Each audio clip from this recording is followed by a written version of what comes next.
Please welcome a great man, Victor Hanson.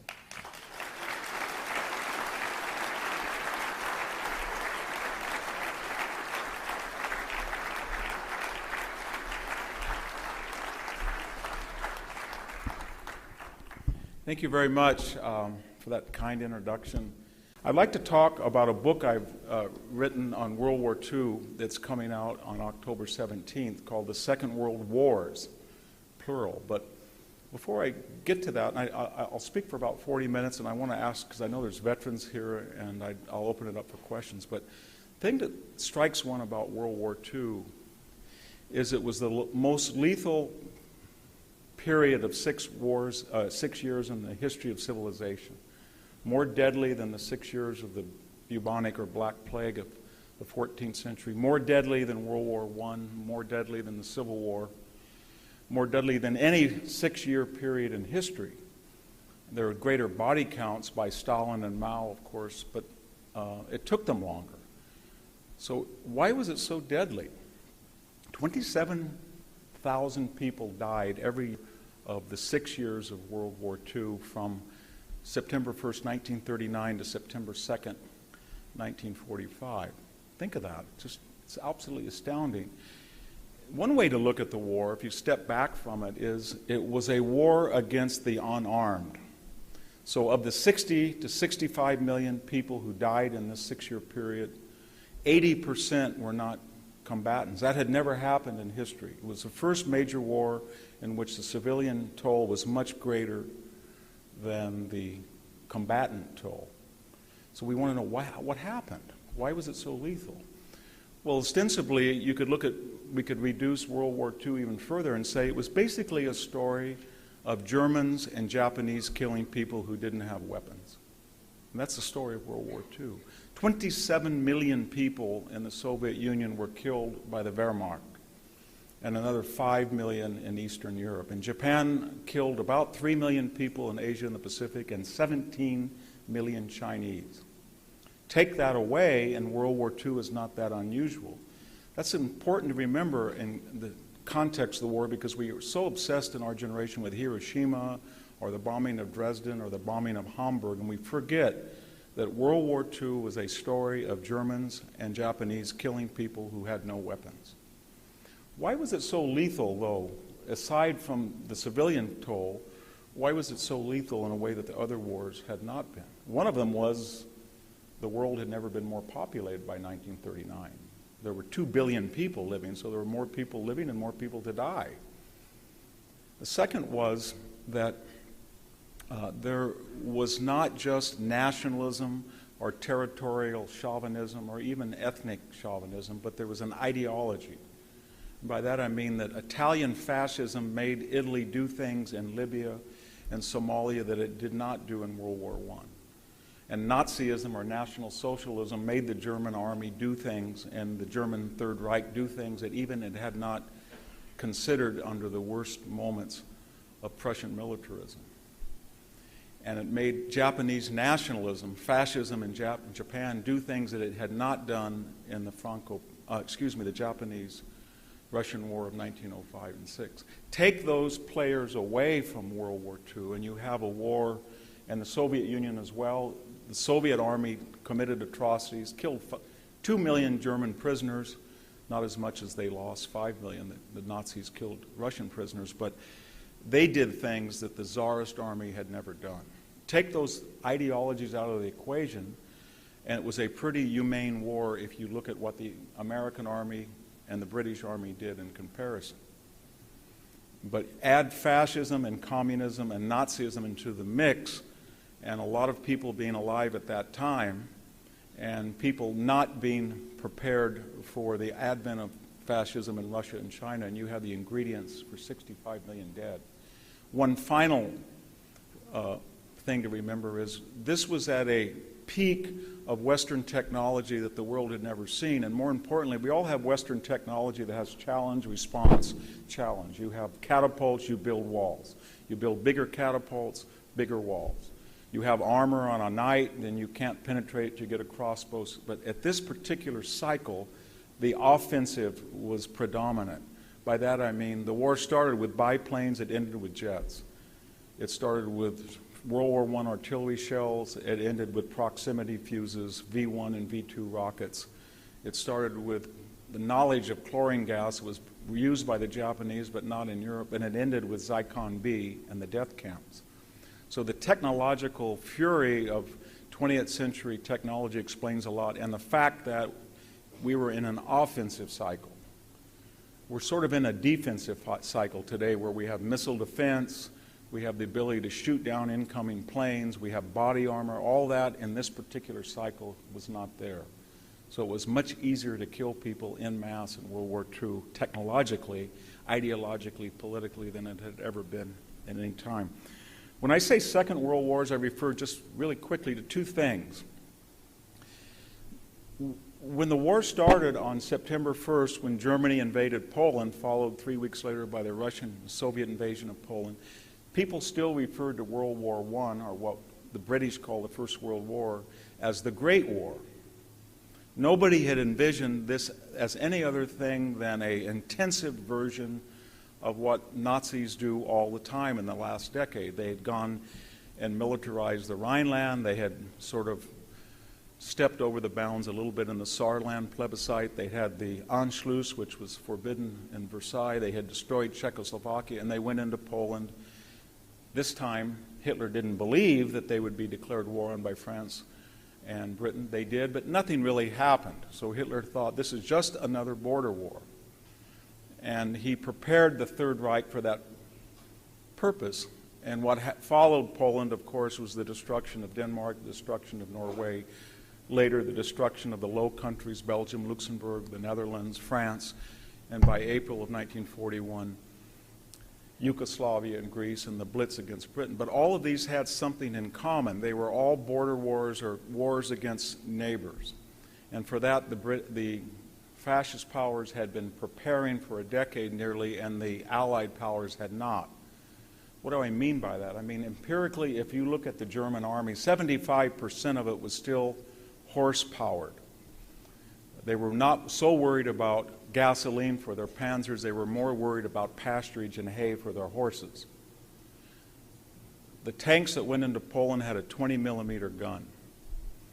The planes that flew, Stuka, the dreaded Stukas, were obsolete within a year. What I'm trying to suggest is these were a series of border war, we could even call them bully wars, until they did two things that they had not anticipated. They had declared war in Britain, and they had no strategic method to defeat Britain. Think of that. You declare war on an enemy, and you have no means to limit their production. By that I mean the British Navy was the largest navy in the world. Germany was not even a close 7th or 8th. They had no aircraft carriers. They were outnumbered in destroyers, cruisers, battleships. They had no means to achieve naval superiority. They could not invade Britain.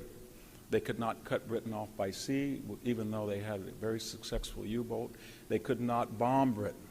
They had no idea that in the worst moment of the Blitz, Winston Churchill was producing more airframes of Spitfire Supermarine fighters than were Me-109s. Think of that. The present EU, all under the control of one government, all the way from the English Channel to the borders with Russia, and little Britain was producing more Spitfires than the Germans were producing 109s. So they had no conception of who the British were, and they hit an obstacle. The second thing that this sort of border wars found is they invaded the Soviet Union, and that changed everything and changed the Second World Wars into a global war, because for the first time the Wehrmacht was not fighting someone next to their borders, fighting someone they outnumbered, and fighting someone that was clearly technologically inferior. They were fighting an army that was 3 times their size and had plans for a T-34 tank that was better than anything that they had and could be supplied generously by the British Empire and the United States by naval convoys, and the Germans had no way to deflect it. That process then changed border wars that were all had certain things in common. The German army fought people nearby. They fought them through surprise,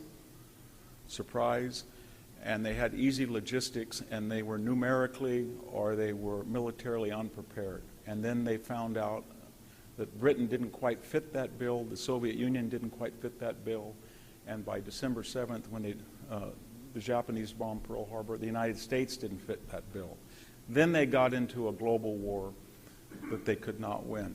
And I'd like to walk us through that process very quickly, but one other reason that I used the plural was that this was the first war that was almost unconnected.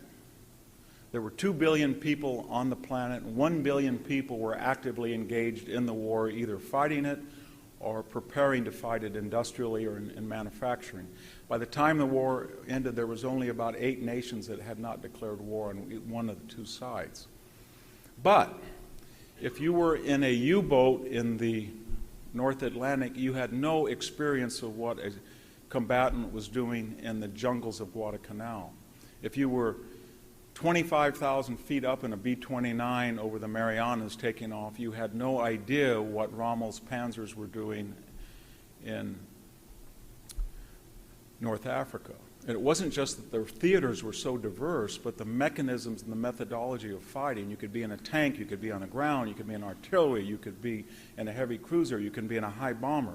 This had never really happened before. Most wars, a Civil War or First World War, were one-dimensional. There had been U-boats in the World War I, but they were not three-dimensional, or maybe even four-dimensional, fighting on the surface, fighting below the surface, fighting on land, fighting on the air. And so it was so complicated and complex that people didn't know really what to call it. Once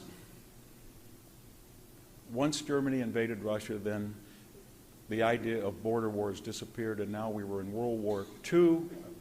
In the Anglosphere, we call it the Second World War, and we went back and renamed the First World War, not as the Great War, but World War I or the First World War. So what happened? Why did Germany and Japan and Italy go to war? Because Germany had won these border wars, and it had a numerical superiority over Britain. Maybe not the British Empire, but in 1941, by May, there were 80 million Germans, and there was only 45 million Britons, and that was all that was left.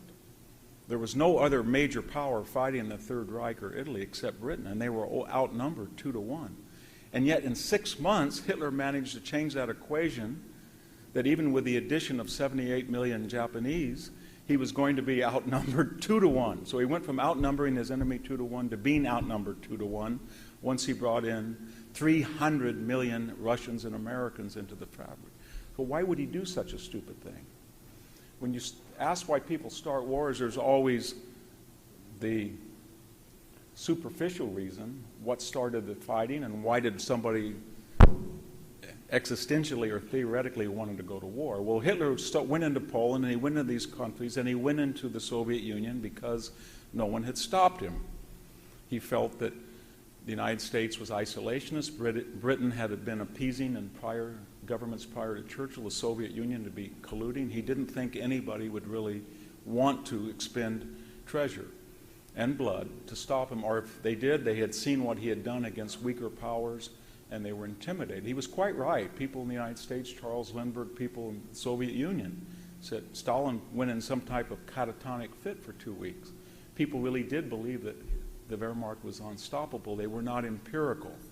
They did not measure actually the size of the army, the equipment of the army, and compare it to the resources that he was up against. So what I'm saying is that Hitler was crazy to do such a thing, to bring in 200, 300 million people, the largest economy in the world, the United States. And remember, within 5 years, the U.S. GDP will be larger than all of the 6 major belligerents together. And yet he declared war on us on December 11th. So why would he do such a thing? These countries lost deterrence, but more importantly, in the last 20 years, the German people had believed that as losers of World War I, they had been cheated of a victory because they had surrendered 70 miles in Belgium and France. And almost immediately, when the army came back, they said, this was an armistice. This was not an unconditional surrender. We were stabbed in the back by Jews and communists. We could have won. We knocked out Tsarist Russia. They capitulated. We annexed 50 million people and 1 million square miles. We had a treaty with them, the Brest-Litovsk. And yet we lost the war. We shouldn't have lost the war. And then when they signed the Versailles Treaty, they had the worst combination a treaty could imagine. It was punitive and humiliating and weak. It put war guilt on Germany. It made them pay reparations. And yet it didn't occupy Germany as we did in World War II. We had no mechanism to enforce the Versailles Treaty, and very quickly the Germans sized up the Allies that in their victory they were depressed, and in their defeat the Germans were confident. So if you read war poetry in between the wars, or you look at French textbooks, the message is we never want another Somme. We never want another Verdun. If you look what Germany is doing at the same time, we want another Verdun and we want another Somme because this time we're going to win. And yet only one person knew that. It's Winston Churchill, the only country that was left before the Third Reich went into the Soviet Union. So after this war started, and Japan also had sensed that the United States had lost deterrence. It did something equally foolish. It had the third largest navy in the world, but we were second. But what they didn't realize, or they did realize, is we were second, but we would be the largest navy in the world within 12 months, and within 24 months we would have a navy that was larger than every other navy in the world combined. We had on order 7 battleships, 60 destroyers, 100 submarines, and most importantly 27 Essex carriers, and with light and escort we would build 145 aircraft carriers. And yet they attacked a country of that magnitude. Why? Because they felt that we either would not fight, or if we fought, we would fight half-heartedly. They said in Japanese memos and communications, they said, well, their closest friend was Britain. They just watched it be bombed. They didn't lift a finger. They just barely had a draft by one vote. Half their fleet's in Europe. They're not serious. And people in the Japanese War Department said, just don't touch Pearl Harbor, and take the Dutch East Indies. Holland doesn't exist. Take Southeast Asia. France doesn't exist anymore. You can have everything you want, just don't touch the United States at Pearl Harbor in the Philippines. And the Japanese war minister said, why? They don't want to fight. And sane voices in Japan said, well, you have no ability, just like Germany has no ability. Germany has no ability to go to Moscow. They don't have the logistical capability. They have no ability to bomb Britain. And you have no ability to bomb San Diego, much less a place like Detroit. And yet you're declaring war on a country that you cannot defeat. But again, they thought that we had lost deterrence and that we wouldn't react in the way we did, or if we wanted to react in the way we did, we wouldn't have the capability because we hadn't shown that in the 1930s. So the war basically was a story. Once Germany and Italy had declared war on us 4 days after Pearl Harbor, it was a simple story of, will the Allies, the Soviet Union, and the United States, and Great Britain, will they be able to fight like Axis soldiers? Will they be as deadly as the deadly Japanese, and will they be as deadly as German soldiers? Or will German and Japanese economies be able to produce as many war materials and weapons as the Allies? So what we had to do was we had the industrial ability, but we didn't know. We had the 17th largest army in the world. And the Soviets had been very, very poorly performing in Finland. They had been late when they invaded Poland. They hadn't done well when they sent advisors to the Spanish Civil War. Britain seemed like it was half-hearted. They were still had a standoff. At Dunkirk, they had to evacuate. So the question was, the Axis said, well, they can't fight like we do, but we can learn to produce like they do. And in fact, the exact opposite happened. The United States, as you know, from Guadalcanal, as early as November of 1942, American members of the 1st Marine Division were as deadly as Japanese, without any more material support. British soldiers fought as well as Rommel in North Africa. Soviet Union, the Red Army, within a year was as deadly or more deadly than the Wehrmacht. It didn't seem that that was foreordained. If we had taken a date in late 1942, the mad designs of Hitler and Tojo almost seemed they almost seemed to bear fruition. They thought, you know what, they haven't really geared up yet. We've been in the war almost a year. And if you looked over the map, Hitler would say, we're 100 miles from Grozny and all of the Caspian oil that supplies the Soviet Union. Our soldiers have just climbed Mount Erebus in the Caucasus Mountain, highest mountain in Europe. We own territory from the Volga River to the English Channel, from Norway and the Arctic Circle all the way to the Sahara Desert. We're almost surrounded, we're still surrounding Moscow. We blockaded Leningrad, we've taken Kiev. Rommel has just accepted the British surrender in June 23rd at Tobruk. The Americans have lost the Philippines, the British have lost Singapore. The Japanese have now destroyed in a series of devastating, this is after the Battle of Midway, devastating sea battles off Guadalcanal. They have destroyed every single carrier in the Pacific except the crippled Enterprise. And now they are on the offensive at Guadalcanal, and if they take Guadalcanal, they've cut off the lifeline to Australia. So it looked like that we had not been able to fight like they are, and we hadn't really geared up yet, but they were producing material like we were. And then it all vanished within 6 months. Americans became, British became, Russians became much more skillful soldiers. The United States didn't produce 30,000 airframes, 40,000 airframes. It produced 100,000 airframes per year. It didn't produce 20 or 30,000. It produced 55,000 Sherman tanks. Soviet Union produced 60,000 Stalin and T-34 tanks. We supplied 2,000 locomotives to the Soviet Union, 400,000 heavy trucks, a type of production that nobody had ever seen before. Everybody had said, Roosevelt's a socialist. He's a central planner. Nobody thought he would turn over the war effort to people like William Knudsen and Charles Wilson, some of the most brilliant people at General Electric, General Motors, Ford Motor Company, Henry Ford, producing a B-24 every hour 30 miles from here at Willow Run. And so we overwhelmed the Axis in an amazing time of less than 4 years. Nobody had ever thought that would be possible. And we did it in a combination of economic superiority, but we learned to fight in a way that was much better. There were 3 or 4 other things that explain why this war, which could have gone on for 20 years, 27 in the Peloponnesian War's cases, it could have gone on longer, but it didn't. Another reason that it was very short, and I'm hesitant to use the word short because, as I said, 60 million people were killed, but the Allies were very diverse politically. There was communist Russia, democratic Americans, parliamentary and monarchical Britain with an empire. You think they would not get along. On the other hand, there was fascist Italy, fascist Germany, and fascist Japanese. They would all coordinate. Just the opposite happened. Something about the nature of fascism that was inherent in, lying was inherent in fascism, double dealing. So when Hitler went into the Soviet Union, Italy had no idea they invaded. Japan said, my gosh, they're going to invade the Soviet Union. We fought them in 1939. We're going to conclude a non-aggression pact with the Soviet Union. Hitler said, you can't do that. We're going to invade.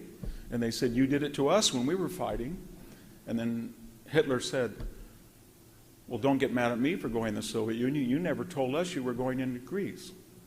And yet, because there were at least 2 of 3 partners on the Allied side that were transparent and consensual, those governments, as early as Casablanca, basically figured out a way to cooperate. For all the evil of the Soviet Union, there was only one Soviet Union, not 3. So the Allies were able to task out jobs. They said to the Soviet Union, your job is to destroy the Wehrmacht on the land. And indeed they did. 75% of all soldiers in the German army were killed by Russians. Their job was not, and they said to the Allies, you do not have to fight in Italy, you do not have to fight in North Africa, you do not have to stop the U-boat campaign, you do not have to fight the Japanese, you don't have to do strategic bombing. Just fight. We will give you boots, we will give you radios, we will give you food, we'll give you uniforms, we'll give you truck, we will mechanize, but just destroy the German army on the Eastern Front. And the British and the Americans will handle the Japanese, they will handle strategic bombing, and there was a very sophisticated outsourcing of tasks in the ways that the Axis never cooperated. The Axis had very good airplanes. If the Japanese had just got the plans earlier of a 262 MiG, of a Messerschmitt, if they had just been able to deal with the Germans on the Focke-Wulf 190 engine, if the Italians could have just borrowed some early Mark III designs of surplus German tanks, they would have been okay. There was no such cooperation. When the Sherman tank met the Tiger tank in 1944 in Normandy, the British said, the great tank, it's reliable, it's pragmatic, it's durable, but it's under gun. So we have a 17-pounder. We think we can put that huge barrel in your tank. When we had a P-51, it was the best aerodynamic fighter in the world, but it had an Allison engine. The British said, we have a Merlin Rolls-Royce engine. Such cooperation would be unheard of with the Axis. Hitler would have said, let's steal it, or don't give them the designs. The British said, here's the designs for the Merlin engine. You can make it in the United States.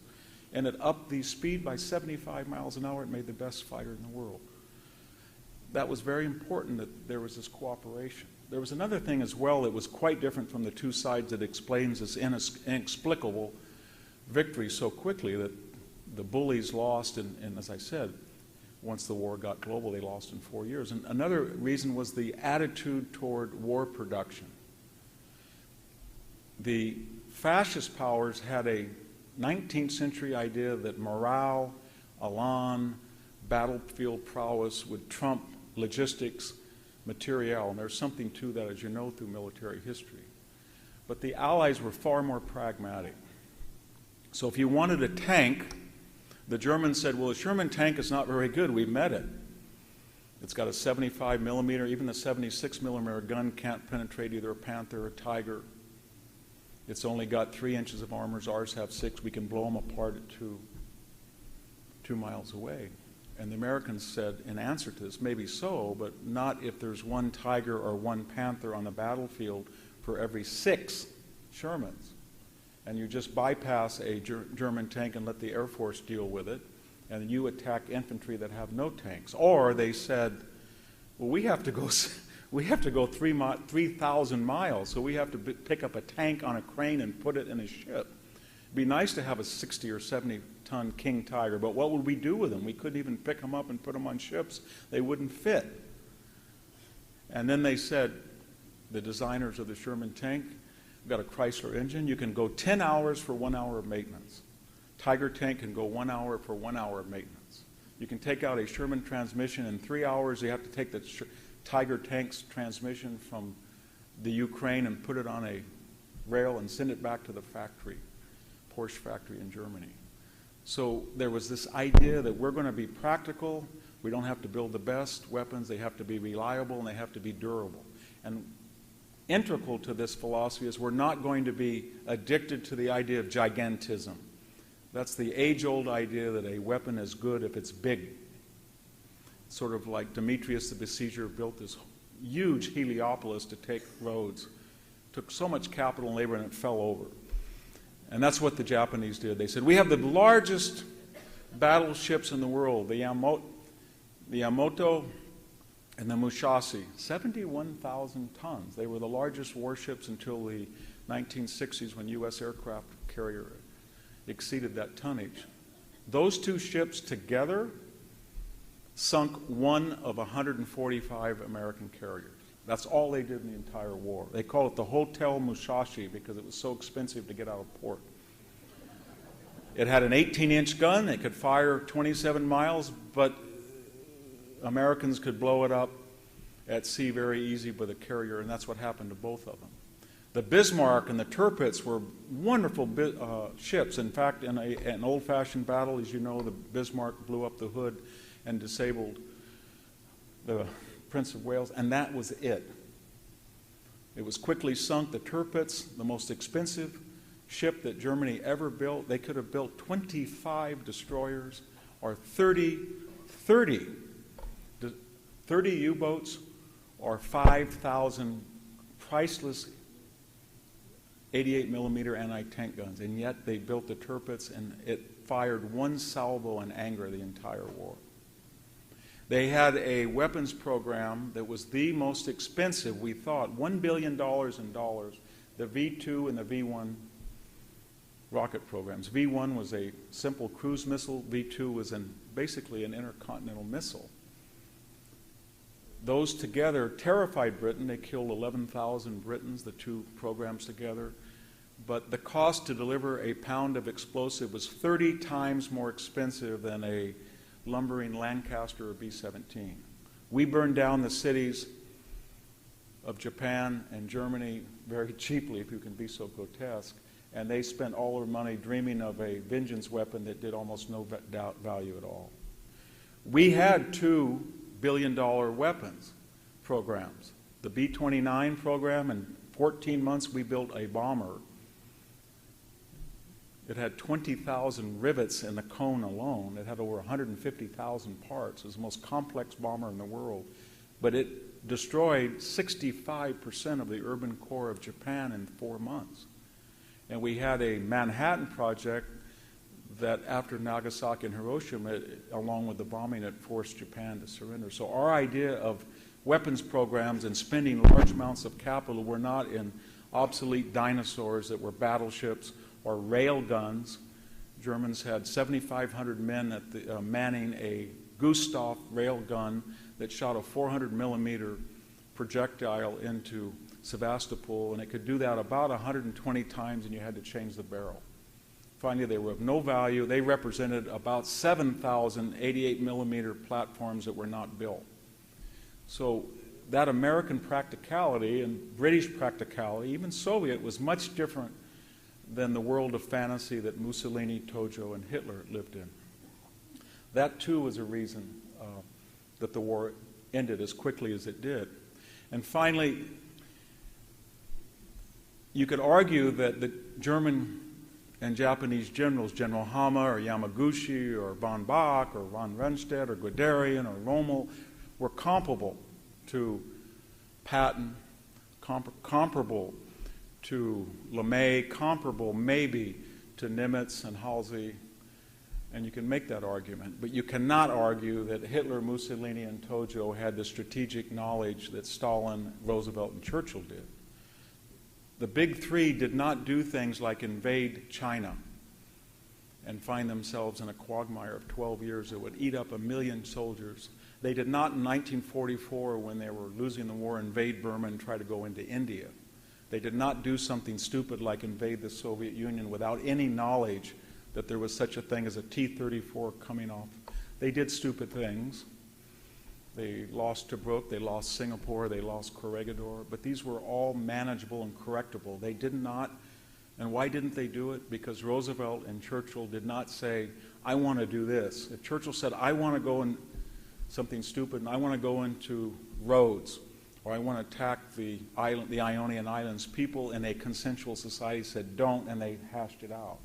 When Hitler said, I want to go in the Soviet Union, you should read the minutes from the Wehrmacht's OKW. Don't do it.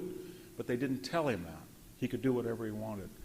So they had a mythic leadership that was nursed on these cheap, easy victories of the mid-1930s against underpowered and unprepared enemies. And they translated that into wrongly concluding that they were actually a formidable power. And they went to war against the three most powerful countries in the world, and they lost. And it was quite predictable after 1941. Let me just finish by asking ourselves, did World War II achieve anything? And the answer, of course, is yes. The aim of World War II was to stop the horrific governments in Italy, Japan, and fascist Germany, Nazi Germany. It did that. Late, but it was late, but it did save half of European Jews. 6 million were killed, 6 million survived. The point was that it went into Eastern Europe to free Eastern Europe from the dangers of totalitarianism. If, however, as Franklin Roosevelt saw, as Churchill didn't, that the purpose of the war was not just to defeat these three ugly hydra heads of fascism, but to end war altogether and to have a United Nations, and under the aegis of the paternalistic United States, both tell the Soviet Union to behave and Britain to give up its empire, and then everything would be wonderful. It didn't work at all. because we went to free Eastern Europe, and Eastern Europe was unfree under Soviet rather than German domination. And so if you want to be perfect, then if you define victory in war as being perfect, then you can't be good. But we fulfilled all of our aims, but if your aims are redefined as something impossible, then we felt, wow, the war didn't work because our ally, the Soviet Union, became our enemy, Germany. In conclusion, let's just finish with 5 minutes and look at the individual 6 belligerents, what happened after the war. Of the Axis power, Italy got off pretty easy. There were no war crime trials. There were no reparations. Italy was not occupied. Why was that? Well, largest foreign population in the United States who identified separately. Germans had been all assimilated and integrated. We were Italian Americans, that helped. The Pope and the Vatican helped. And the Italians threw out Mussolini, they said, on their own. And Italy was fought over for 3.5 years by Germans on behalf of Italian fascists and then against Italy. And the idea was, well, Germany only had war on its soil for 3 months. Japan never did. Italy suffered. We're going to let Italy go. Did Italy suffer? It lost 1.1 million soldiers, more than it did in World War I. It committed terrible atrocities in Somalia and Libya, and yet people said it had suffered enough. And for what it had gambled under Mussolini, it got off pretty closely. It was occupied and integrated into the Western Alliance. If you look at Japan, people think Japan was nuked. It was the only country ever to be on the receiving end of a nuclear weapon. That's true, and it's tragic. But the nuclear weapon drops at Hiroshima and Nagasaki killed about 30% of those Japanese that were killed through conventional napalming by B-29 fire rates. That total number was about 600,000 Japanese. Japan lost a total of 3 million. For a country that had started the war and made it global in December of 1941 by declaring war on the United States and Britain and had been fighting a war of genocide in China, they came off pretty easily. They were not invaded. They were occupied, but we insisted they have things that turned out quite beneficial. Land reform, the franchise for women, and we were a pretty benign occupier for a country that had killed 9 people for every person they lost. It was the most efficient killing machine in World War II. When you look at what the Japanese army did in the Pacific, not just against Americans and British, but islanders, people in Java, people in Southeast Asia and China, a Japanese soldier was the most lethal soldier in the war in terms of how many people he killed versus how many he lost. Germany, this time around after Versailles, nobody said, I don't really know who started the war, the arms merchants, maybe it was mobilizations. No, nobody said any of those stupid things. This time they said, you started the war, and we're going to occupy you, and we're going to divide your country in 4 parts, and you're not going to be able to rearm, and you're not going to be able to have a military capability comparable to your former enemies. And so we occupied the country. We put a gun to their head and said, this time you're going to have a democracy. It's not going to be like Weimar. And we're not going to do what we did at Versailles. And you know what the world said? By any objective measure, that was much tougher than the Versailles Treaty. And not a person said anything. They didn't say, you can't do that. That's meaner than Versailles. They still said Versailles was too mean, but they never said that the peace imposed on Germany after World War II that was much meaner was mean at all. Such was the anger at Germany. And so East and West Germany came out of that division.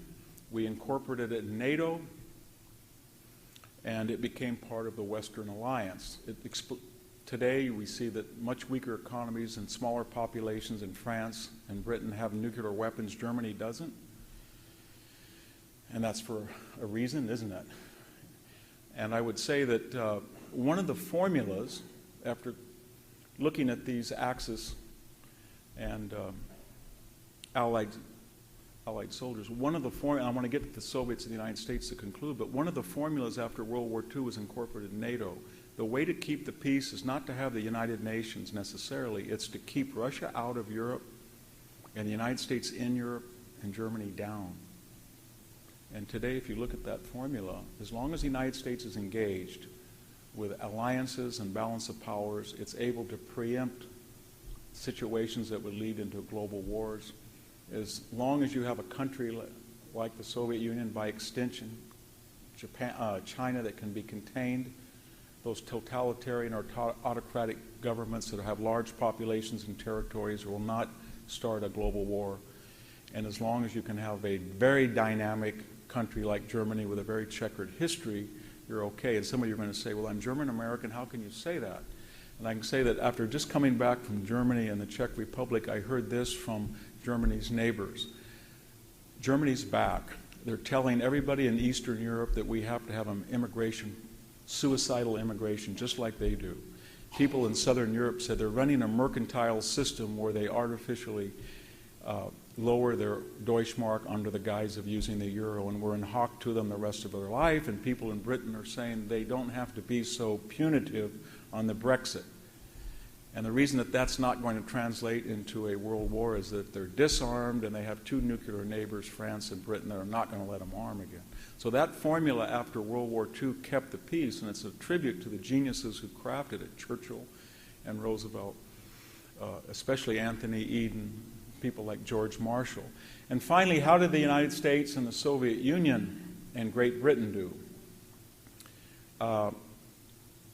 Soviet Union lost 27 million people, most of any country in the war. Its land was occupied, for most fertile and industrial sections were occupied for 4 years. It suffered a great deal, but it went to war so that it would never have to be vulnerable again, and that object was fulfilled. It got all of Eastern Europe as a buffer zone.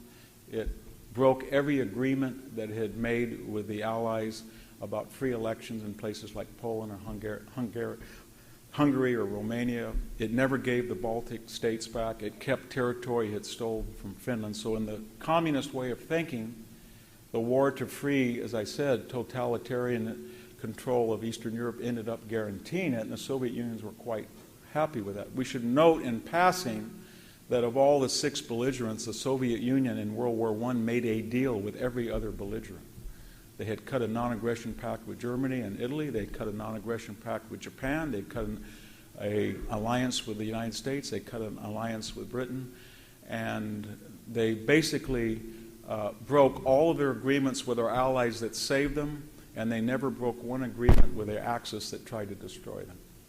They were the most duplicitous of all the powers in World War II, and they came out for all of the misery and death that they suffered. They came out in a stronger position than they had gone into the war, in which communism had been discredited. There were the great famines, the great terror, the liquidation of the officer corps, and people thought it was a reeling power. It was set to be a superpower in the Cold War. We should give more credit to Britain. Britain was the only country to fight the first day of the war, September 1st, 1939, or September 2nd when it declared, and end the last day of the war, September 2nd. It was the only country that fought Nazi Germany by itself for over a year. It was the only country that went to war in World War II without being attacked in a surprise attack by an enemy and without attacking another country. It went to war for the idea of helping Poland. And Britain, as I said, outproduced Germany in every aspect of munitions except tanks. But think of it, artillery pieces, vehicles, planes, bombers, fighters, ships. It was one of the most, we think of the United States, but given its much smaller industrial base and population, its war production was just as impressive. What happened after the war was sort of tragic, because if you look at the war and the post-war era and you compare it today, there was no Chinese juggernaut. It was flattened. There was no Russian. It was flattened. There was no Japan. It was flattened. There was no Germany. It was flattened. There was no France. It had been occupied. There were only 2 countries that were going to supply the world with trucks and appliances, and they were Britain and the United States. And the tragedy is the man who'd won the war, they displaced, and they brought in a socialist government, and they nationalized their coal, their steel, their power, their health, almost everything, and within 10 years they were not as competitive as the countries that were in rubble, at least not until the resurgence of Margaret Thatcher. And finally, the United States, pretty brilliant. We had 12.1 million people in the military. We were the only country to wage a war in every single theater of World War II, whether it was Burma, whether it was high-altitude bombing over Japan, whether it was nuclear war, whatever it was we fought. We lost the smallest number of people per military soldiers deployed of any country in the entire war, 0.3%, 420,000 out of 12.1 million. So it was a brilliant effort to save lives through the use of capital and machinery. The war led to some very good things. It led to the integration of troops because we had campaigned, our propaganda said we're here to our four freedoms, and that chit had to be redeemed with the integration of blacks into the military by Korea, and women were in factories, so it had positive social effects. It gave the United States power and a role in the world that only Britain had enjoyed in the past, and you could say that Americans did not make the mistake they did after World War II. They stayed engaged and they kept the peace for 70 years. Let me just finally sum up and say, well, if all that was true, did we really have to go to the war to prove all that? And the way to look at it, I think, is that war is like a laboratory experiment. In this room, if we didn't like each other, we would know who was strong and who was weak by their size or their prior experience in fighting. But maybe we didn't, and we would say stupid things, and we would find themselves a stronger person might be angry at a weaker person. And what war then does, it's the testing ground that shows you reality. It's tragic because you shouldn't have to do that. And by that I mean the United States, with the largest economy, even in the Depression years, did not have to spend 0.5% on defense. If we had a 4% GDP and a pact with France, Germany would have said, I'm never going to go into France. They landed 2 million people in World War I. I don't want that again. And they would have stopped. If Britain had have said, we want Churchill in 1937, and he's going to give us 450 airframes a month, then we have a better plane than German. Goering would have said, I don't want to go into there. If Stalin had have said, we would have had T-34 tanks in great numbers. Hitler himself said, if I had have known how many tanks they had that were of the caliber of the T-34, I would have never gone into Russia. But people forget that. So they're nursed on ideas of utopian idealism, military spending is a waste, and they lose deterrence. And with the loss of deterrence, you lose the perception of who's strong and who's weak. And then the laboratory comes into play and says, I'll show you who's strong and weak. And 60 million people have to prove what we should have known from the very beginning of the war, that the Soviet Union, the United States, and Great Britain were much more deadly than the fascist powers of Italy, Germany, and Japan. Thank you very much.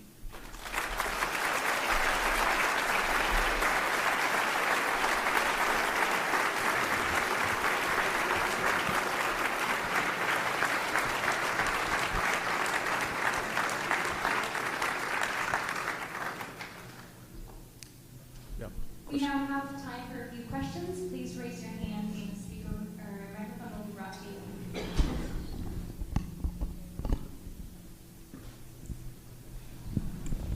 Dr. Hanson, thank you. I'm Michael Goldstein, Ohio State Director of Proclaiming Justice of the Nations and a student of World War II.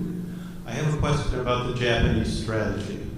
Before the war, their strategy was to lure the American battle fleet into the Western Pacific, pick off the battle fleet here and there with submarines and land-based naval air, and then beat them in a Jutland-style battle. That didn't come to pass. They came to Hawaii to destroy the battle fleet there. What was their thinking? Admiral Yamamoto seemed to understand that the American industrial capacity would be put to use. And the Americans they fought holding action in the Pacific, but they didn't have to come west until we had our huge battle fleet and were ready to do it. Was it just hubris, or they really thought we wouldn't fight? Very quickly, I think Admiral Yamamoto has a very inflated reputation because basically on the premise that he said, supposedly, that I can raise hell for 6 months and after that I can't get. Whether he said that or not, we don't know, but we do know that He was the one, not the Japanese evil people we always associate with the Tojo regime, that wanted to start the war. He threatened to resign if he didn't get to attack Pearl Harbor. And he didn't have a plan to deal with the 3 carriers if they were not there, and they weren't there. He had no idea how to deal with the 27 that would soon be on order. And so he either sunk or he submerged battleships, 7 that had been built in 1917, 16, 22 that were obsolete.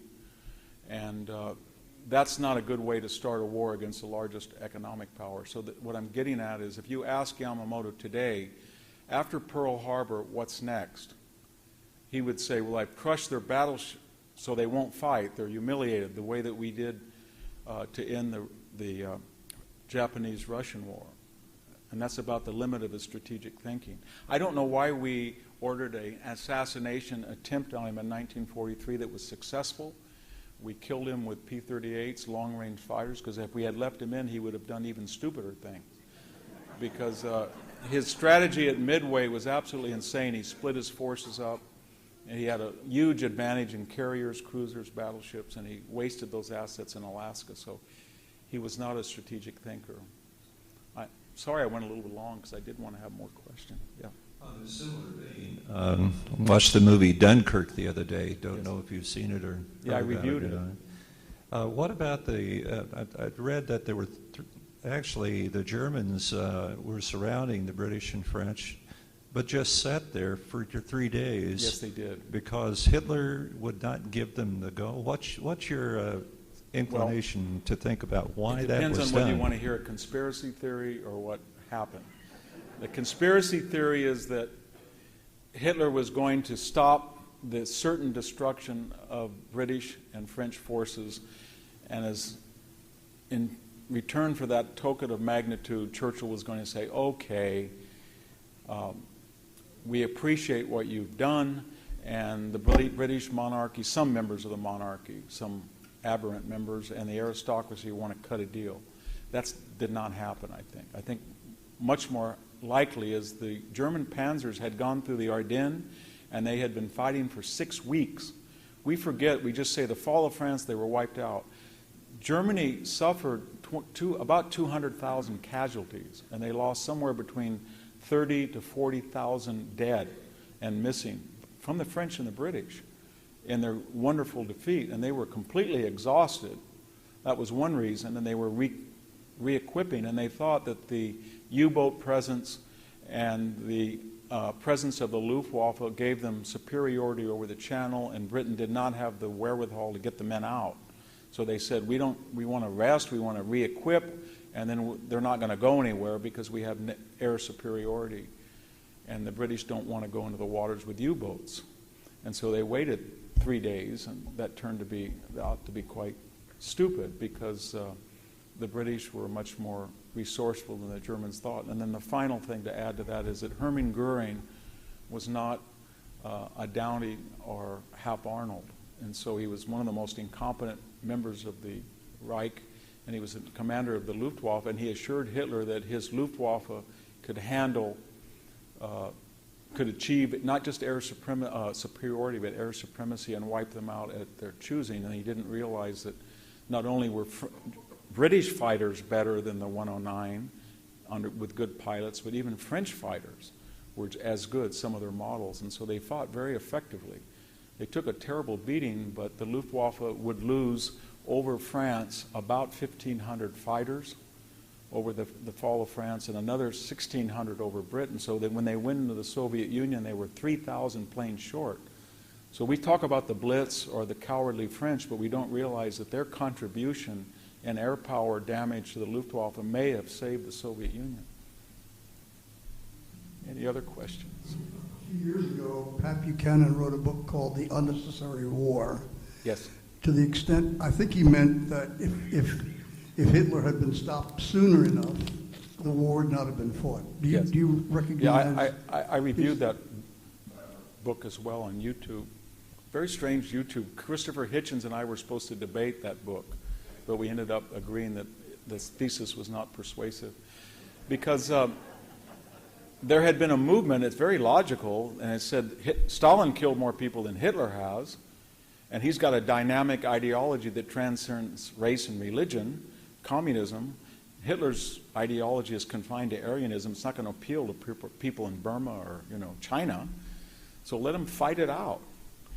And then people started to suggest that the Soviet Union would probably lose, and if Germany got its hands, I don't mean that they looked at this empirically, they thought in advance. I'm not suggesting that Buchanan was wrong, that there were communist sympathizers in the State Department. There were. But the preponderance of opinion among American military minds was Germany will probably defeat the Soviet Union unless we help them.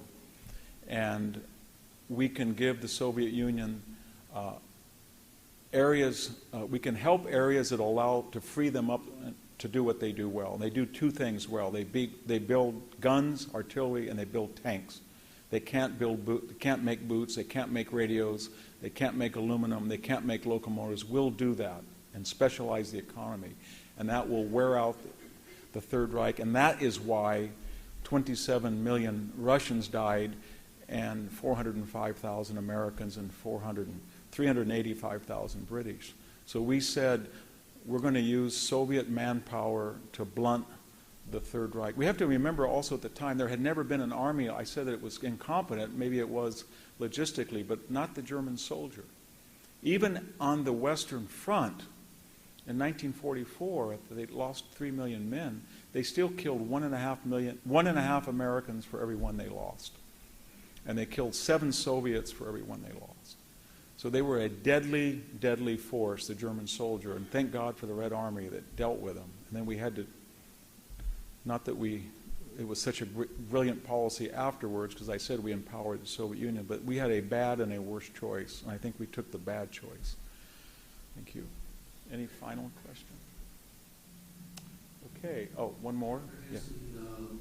Within the context of Santayana's quote, would you be willing to provide some comments from a historical basis on the current conflict or issues with North Korea? In North Korea? Yeah. Well, the problem with North Korea is that for a variety of reasons, we're in an Orwellian situation where the country with the second largest number of deliverable nuclear weapons, which is us, I think it's 6,900, feels that it's in an existential danger from a country that might have 11 nukes. Now, why is that happening? And it's happening for 2 reasons.